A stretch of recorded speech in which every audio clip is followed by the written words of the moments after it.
کیا اذان شروع ہوتے ہی فوراً کھانا چھوڑ دینا ضروری ہے؟ اور اگر ہاتھ میں پانی کا گلاس ہو تو کیا ایک گھونٹ بھی نہیں پی سکتے؟ کیا فجر کی اذان کے دوران سحری مکمل کرنا جائز ہے یا نہیں؟ ختم سحری اذان کا اعتبار یا گھڑی کا اصل مسئلہ کیا ہے، جانتے ہیں آج کی اس ویڈیو میں۔ حقیقت جان کر آپ حیران رہ جائیں گے۔ ناظرین، اس مسئلے میں بہت بڑی غلط فہمیاں پھیل چکی ہیں اور بعض لوگ تو صحیح حدیث کا مطلب ہی الٹا بیان کر رہے ہیں۔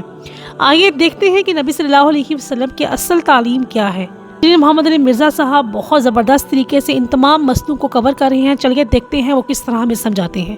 یہ ویڈیو آخر تک ضرور دیکھیں کیونکہ آخر میں ایک بہت بڑی غلطی بتاؤں گی جو اکثر لوگ سحری میں کرتے ہیں۔ اور امام مالک کا جو قول ہے کہ آپ صلی اللہ علیہ وآلہ وسلم کی قبر مبارک کی طرف اشارہ کر کے کہتے تھے کہ اس صاحب قبر کے علاوہ کوئی روئے ارض پہ ایسا شخص نہیں ہے کہ جس کی ہر بات مقبول ہو، سوائے ان کی ہر بات مقبول ہے، کوئی مردود نہیں۔ اور پھر فرمایا کرتے ہیں ان کے علاوہ کوئی ایسا شخص نہیں ہے کہ جس کے ساتھ اختلاف نہ کیا جا سکے، ہر شخص سے اختلاف ہو سکتا ہے سوائے آپ صلی اللہ علیہ وآلہ وسلم کے۔ چھٹی حدیث بھی بخاری اور مسلم دونوں میں ہے، مشکات میں 680۔ سیدنا بلال رضی اللہ تعالیٰ عنہ طلوع فجر سے پہلے اذان دیا کرتے تھے رات کے وقت میں۔ تو آپ صلی اللہ علیہ وآلہ وسلم نے اپنے اصحاب سے فرمایا کہ بلال طلوع فجر یعنی جو ختم سحری ہے اس سے پہلے اذان دیتا ہے، بلال کی اذان تمہیں کھانے پینے سے نہ روکے، یعنی وہ لوگوں کو اٹھانے کے لیے اذان دیا کرتے تھے۔ عرب میں اب بھی ہوتی ہے، یہاں پر بھی اہل حدیث حضرات دیتے ہیں اذان، یعنی صبح کاذب کے وقت میں، صبح صادق سے پہلے اذان دیا کرتے تھے۔ تو فرمایا کہ اس کی اذان تمہیں کھانے پینے سے نہ روکے جب تک ابن ام مکتوم اذان نہ دے، سحری کھاتے رہو۔ اور راوی کہتے ہیں ابن ام مکتوم نابینا صحابی تھے، جب تک ان کو کوئی بتاتا نہیں تھا کہ فجر کا وقت داخل ہو چکا ہے تو وہ اذان نہیں دیتے تھے۔ ان کی ذمہ داری تھی کہ وہ اذان دیا کرتے تھے فجر کا وقت داخل ہوتے ہی، ختم سحری۔ یہ آج کل کی اذانوں پہ نہ جائیے گا، بعض کا اذانیں 5 منٹ لیٹ ہو جاتی ہیں۔ آج کل گھڑی کا اعتبار ہوگا، جو ختم سحری کا ٹائم ہے گھڑی کو فالو کریں، اذانوں پہ نہ رہیں۔ اذانوں کا تو پتہ نہیں کس وقت اذان ہو سکتا ہے لیٹ ہو جائے، ہو سکتا ہے جلدی ہو جائے، لوگ اتنا اہتمام نہیں کرتے۔ تو آپ صلی اللہ علیہ وآلہ وسلم نے فرمایا کہ جب تک ختم سحری نہ ہو اس وقت کھاتے پیتے رہو۔ اسی کانٹیکس میں صحیح مسلم میں ایک حدیث ہے، جامع ترمذی میں بھی اور مشکات میں ہے 681۔ آپ صلی اللہ علیہ وسلم نے فرمایا اذان بلال یعنی صبح کاذب کے وقت جو اذان دیتے ہیں تمہیں سحری کھانے سے نہ روکے، لیکن جب روشنی افق پر پھیل جائے یعنی صبح صادق ہو جائے، وہ ٹیولائٹ سا جو ظاہر ہوتا ہے، تو کھانے پینے سے رک جاؤ۔ یعنی جب ختم سحری کا وقت ہو، طلوع فجر ہو، فجر کا وقت شروع ہو جائے تو پھر کھانے پینے سے رک جاؤ۔ اسی کانٹیکس میں قرآن حکیم میں آیت ہم پہلے ڈسکس کر چکے، سورۃ البقرہ آیت نمبر 187، وَكُلُوا وَاشْرَبُوا حَتَّى يَتَبَيَّنَ لَكُمُ الْخَيْطُ الْأَبْيَضُ مِنَ الْخَيْطِ الْأَسْوَدِ، اور کھاؤ اور پیو یہاں تک کہ صبح کا جو فجر کے وقت، من الفجر، فجر کے وقت رات کا جو سیاہ ڈھورا ہے وہ صبح کے سفید ڈورے سے ممتاز نہ ہو جائے، یعنی نیچے سفیدی نظر آتی ہے اور اوپر رات کا سیاہ ڈھورا، جب یہ بالکل واضح ہو جائے اس وقت صبح صادق یعنی ختم سحری اور طلوع فجر ہو جائے گا، کھانا پینا اس وقت روک دو۔ 7ویں حدیث سنن ابی داؤد میں ہے، مشکات میں 1988۔ آپ صلی اللہ علیہ وآلہ وسلم نے فرمایا، یہ بہت کریٹیکل حدیث ہے، اس سے بڑے لوگوں نے غلط رزلٹ نکالے ہیں۔ آپ صلی اللہ علیہ وآلہ وسلم نے فرمایا جب تم میں سے کوئی اذان فجر سنے اور کھانے پینے کا برتن اس کے ہاتھ میں ہو تو اپنی ضرورت پوری کر کے اس کو نیچے رکھے۔ اس پہ امام ابو داؤد نے باب باندھا ہے کہ برتن ہاتھ میں ہو اور انسان اذان سنے تو اس وقت کیا کرے، یعنی اگر کھا پی رہا تھا اور اسی دوران اذان شروع ہوئی، اس اذان سے مراد ہے کہ ختم سحری ہوگی، تو پھر وہ جو ہاتھ میں کھانا موجود ہے سامنے برتن میں اور پانی، اس سے فوراً سحری اپنی مکمل کر لے۔ لیکن یہ اس صورت میں ہے کہ وہ آلریڈی سحری کر رہا تھا، یہ نہیں کہ ایک بندے نے روٹین بنائی ہوئی ہے کہ وہ آخری 2 منٹ میں اٹھ کے سحری کرتا ہے، اس کے لیے نہیں ہے، کیٹاسٹروفک کنڈیشن کے لیے۔ اور بعض لوگ تو ایسے ہیں جو مطلب آدھا گھنٹہ پہلے سحری کر لیتے ہیں پھر انتظار میں بیٹھے رہتے ہیں، جیسے ہی اذان شروع ہوتی ہے کہتے ہیں پانی پی لو، جلدی پانی پی لو۔ وہ روزہ توڑ رہے ہوتے ہیں، وہ افطاری کر رہے ہوتے ہیں، وہ سحری نہیں کر رہے ہوتے۔ ان کو بتا دیں آپ افطاری کر رہے ہیں، روزہ تو آپ رکھ چکے تھے، اب آپ نے فجر کے وقت ہی افطار کر لیا اس کو، یعنی روزہ توڑ دیا۔ میں نے خود یہ آبزرو کیا ہے، 2008 کی بات ہے، میں ایک اہل حدیث مسجد میں اعتکاف بیٹھا اسلام آباد میں. وہاں پہ اجتماعی اعتکاف ہوتا تھا, 500-600 بندے جو ہے وہ اعتکاف کرتے تھے. تو وہاں میں نے یعنی یہ چیز آبزرو کی کہ لوگ سحری پہلے ہی کر کے فارغ ہو جاتے تھے, پھر 15-20 منٹ تک گپے مارتے رہتے تھے, اور جیسے ہی اذان شروع ہوتی تھی سارے کولر کی طرف بھاگتے تھے. تو میں نے پھر بڑا شور ڈالا کہ میرے بھائی یہ آپ اس طریقے سے چیزوں سے رزلٹ نکالیں گے؟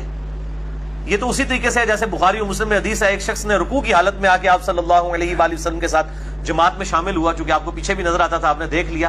آپ نے اسے فرمایا آندہ ایسے نہ کرنا کہ تم رکوع میں ہی شامل ہوتے ہوئے چلتے ہوئے آئے ہو. تو اب آپ صلی اللہ علیہ وآلہ وسلم ایک چیز سے منع فرما دے اور ایک بندہ اس کی روٹین بنا لے اور پھر کہ جی رکوع میں رکعت مل جاتی ہے, اتنا غلط رزلٹ نکال لے. یہ بالکل اسی طریقے سے غلط رزلٹ نکالا ہوا ہے. یہ تو ہے اگر کوئی کھا پی رہا تھا اس دوران اذان شروع ہو گئی تو اب اس کو اجازت ہے کہ وہ اس کو کنٹینیو کرے. اور اس میں سحری اور افطاری کے لیے صرف ٹائم اور گھڑی کا اعتبار کیا جائے. گھڑی سٹینڈرڈ ٹائم ہونی چاہیے, اس کو فالو کریں. اور عموماً مؤذن حضرات جو ہے وہ ان چیزوں کا اہتمام نہیں کرتے. اور آج کل تو ہمارے پاس مسلم پرو جو ہے وہ اینڈرائڈ ایپ موجود ہے, اور اس طریقے سے سلاٹ ٹائم کے نام کا سافٹ ویئر اور چیزیں موجود ہیں, اس سے ٹائم جو ہے اس کو دے کے سٹینڈرڈ ٹائم کو فالو کریں. ٹائم ہو جائے آپ سحری ختم کر دیں, افطاری شروع کر سکتے ہیں جب مغرب کا وقت ہو جائے, اذان ہو یا نہ ہو. اذان کا اس سے کوئی تعلق نہیں. پہلے تو صرف اذان ہی ایک سورس تھا نا لوگوں کو مطلع کرنے کا. اب ہمارے پاس اس سے بھی ایک بہتر سورس ہے, بالکل ٹائنیش ڈیٹیل تک. ہم اذان کے اوپر ریلائی نہیں کریں گے صرف, کیونکہ اذان کی گارنٹی نہیں ہے کہ وہ ٹائم کو دیکھ کے دے رہے ہیں یا نہیں دے رہے. بد احتیاطی بھی ہو سکتی ہے اس حوالے سے. تو ایک ایکسٹریم پہ تو یہ لوگ ہیں جو یہ کھانے پینے والا معاملہ جو ہے وہ موقوف کر کے پھر اذان کے وقت پانی پی رہے ہوتے ہیں. اور دوسری ایکسٹریم پہ وہ لوگ ہیں جو اس فیسلٹی کو چھیننا چاہتے ہیں, خصوصاً ہمارے حنفی بھائی. وہ کہتے ہیں نہیں جی جناب, جب ٹائم ختم سحری ہو گیا, چاہے ہاتھ میں بھی برتن تھا ادھر ہی نوالا آپ چھوڑ دیں گے, آپ اس کو مکمل نہیں کر سکتے. تو وہ بھی دوسری ایکسٹریم کے اوپر ہے. اور وہ کہتے ہیں یہ کیسے ہو سکتا ہے کہ اب ٹائم ہی ختم ہو گیا تو اب وہ کھانا پینا اب بھی جاری رکھا جائے. تو یہ میرے بھائیوں ٹرانزیشن پیریڈ ہے, یعنی انتقالی وقفہ ہے. یہ نہیں ہوتا کہ وہ آج جس طرح کل انشاءاللہ اللہ تعالی 3:20 کے اوپر اسلام آباد میں ختم سحری ہے, یہاں پہ 3:17 بنے گی. تو ایگزیکٹ 3:17 جب جیلم میں ہوئے ہیں تو ایگزیکٹ اس وقت کوئی ایسا بم پھٹا ہے اور جناب طلوع فجر ہو گئی ہے. وہ آہستہ آہستہ جو ہے وہ صبح کاذب جو ہے صبح صادق میں داخل ہونا شروع ہوتی ہے, یعنی ایک ٹرانزیشن پیریڈ ہوتا ہے. اور اگر وہ ایک دم بھی داخل ہو رہی ہے تب بھی کوئی ایشو نہیں ہے. اس کے سپورٹ میں ایک حدیث ہے جو بخاری اور مسلم دونوں میں موجود ہے, مشکات میں 601 ہے, کہ آپ صلی اللہ علیہ وآلہ وسلم نے فرمایا جس نے سورج نکلنے سے پہلے فجر کی ایک رکعت پا لی اس نے فجر کی نماز پا لی, اور جس نے غروب آفتاب سے پہلے عصر کی ایک رکعت پا لی اس نے عصر کی نماز پا لی. یعنی اگر کوئی لیٹ ہو گیا تھا مجبوری کی وجہ سے, اور غروب آفتاب جس طرح کل اسلام آباد میں 7:10 پہ ہے, یہاں پہ 7:07 پہ, تو کوئی شخص 7:06 کے اوپر عصر کی نماز شروع کرتا ہے مجبوراً لیٹ ہونے کی وجہ سے, اور ایک رکعت اس نے غروب آفتاب کے وقت سے پہلے پا لی, اور باقی 3 رکعتیں اس کی مغرب کے وقت میں بھی ہوئی تو اس کی نماز ہو جائے گی. اسی طریقے سے فجر والا معاملہ بھی ہے. اب حنفی عصر والا مانتے ہیں, فجر والا نہیں مانتے. افتؤمنون ببعض الکتاب وتکفرون ببعض. حالانکہ ایک ہی حدیث میں ذکر ہے کہ جس نے طلوع فجر سے پہلے, طلوع آفتاب سے پہلے فجر کی ایک رکعت پا لی اس نے فجر کی نماز پا لی, اور جس نے غروب آفتاب سے پہلے عصر کی ایک رکعت پا لی اس نے عصر کی نماز پا لی. یہ دونوں ایک ہی حدیث میں موجود ہیں. وہ کہتے ہیں نہیں فجر کی نہیں ہوتی, عصر کی ہو جاتی ہے.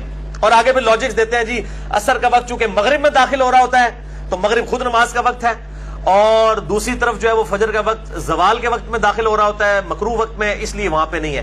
یہ جو لاجکس نکالتے ہیں نا ان کے لیے پھکی میرے پاس ہی. ان سے یہ پوچھیں کہ پیشاب جو ہے یہ زیادہ ناپاک قطرہ ہے یا منی زیادہ ناپاک ہے, تو یہ کہیں گے جی پیشاب, کیونکہ منی تو انبیاء کی پیدائش کا سبب بھی ہے, تو پیشاب تو زیادہ نجس ہے.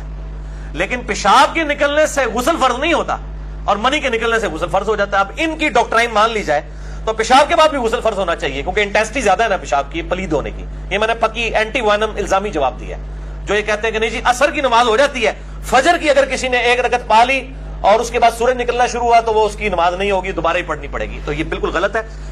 تو ناظرین اس پورے مسئلے کا خلاصہ بالکل واضح ہے. جیسا کہ انجینئر صاحب نے کہا کہ اصل اعتبار اذان کا نہیں ہے بلکہ وقت فجر کے داخل ہونے کا ہے. جیسا کہ انہوں نے کہا کہ نبی صلی اللہ علیہ وسلم کی تعلیم سے یہ بات ثابت ہوتی ہے کہ اگر کوئی شخص پہلے سے سحری کر رہا ہو اور اسی دوران اذان شروع ہو جائے تو وہ اپنا نوالا یا گھونٹ مکمل کر سکتا ہے. لیکن اذان کا انتظار کر کے جان بوجھ کر پانی پینا یا سحری کو مؤخر کرتے رہنا یہ نہ صحابہ کا طریقہ تھا اور نہ ہی احتیاط کا درست مفہوم ہے۔ انجینئر صاحب نے یہ بھی کہا کہ دین کو سمجھنے کے لیے ضروری ہے کہ ہم جذبات یا سنی سنائی باتوں پر نہیں بلکہ قرآن اور صحیح حدیث پر اعتبار کریں۔ آخر میں صرف اتنا کہوں گی اللہ تعالیٰ ہمیں صحیح سمجھ اور صحیح عمل کی توفیق عطا فرمائے، آمین۔ ویڈیو اگر فائدہ مند لگی ہو تو اسے آگے لازمی شیئر کریں اور ایسے ہی تحقیق انداز کی ویڈیو کے لیے ضرور سبسکرائب کریں ہم اردو کارنر چینل کو۔ آج کی ویڈیو صرف یہیں تک، کل ملتے ہیں ایک نئی ویڈیو میں ایک نئی ریاکشن کے ساتھ۔ اللہ حافظ۔